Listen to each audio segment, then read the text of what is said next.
Snail and the Whale. This is a tale of a tiny snail and a great big grey-blue humpback whale.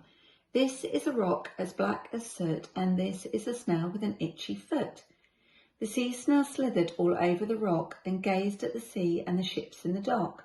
And as she gazed, she sniffed and sighed, "The sea is deep and the world is wide. How I long to sail," said the tiny snail. These are the other snails in the flock, who all stuck tight to the smooth black rock, and said to the snail with the itchy foot, "Be quiet, don't wriggle, sit still, stay put." But the tiny sea snail sighed and sniffed, then cried, "I've got it, I'll hitch a lift."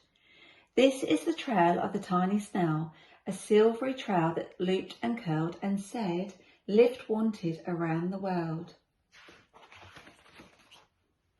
This is the whale who came one night when the tide was high and the stars were bright, a humpback whale immensely long, who sang to the snail a wonderful song of shimmering ice and coral caves and shooting stars and enormous waves. And this is the tale of the humpback whale. He held it out of the starlit sea and said to the snail, "Come sail with me." This is the sea so wild and free that carried the whale and the snail on his tail to towering icebergs and far-off lands, with fiery mountains and golden sands. These are the waves that arched and crashed, that foamed and frolicked and sprayed and splashed the tiny snail on the tail of the whale. These are the caves beneath the waves, where stripy fish with feathery fins and sharks with hideous toothy grins swam round the whale and the snail on his tail.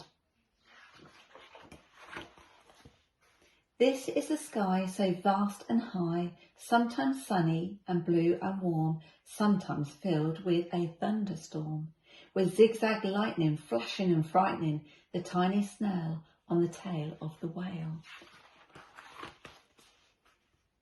And she gazed at the sky, the sea, the land, the waves and the caves and the golden sand. She gazed, amazed by it all, and said to the whale, "I feel so small." But then came the day the whale lost his way. These are the speedboats running a race, zigging and zooming all over the place, upsetting the whale with their ear-splitting roar, making him swim too close to the shore. This is the tide slipping away. And this is the whale lying beached in a bay. "Quick, off the sand, back to sea," cried the snail. "I can't move on land, I'm too big," moaned the whale. The snail felt helpless and terribly small. Then, "I've got it," she cried, and started to crawl. "I must not fail," said the tiny snail. This is the bell on the school in the bay, ringing the children in from their play. This is the teacher holding her chalk, telling the class, "Sit straight, don't talk." This is the board as black as soot, and this is a snail with an itchy foot. "A snail, a snail," the teacher turns pale. "Look," say the children, "it's leaving a trail."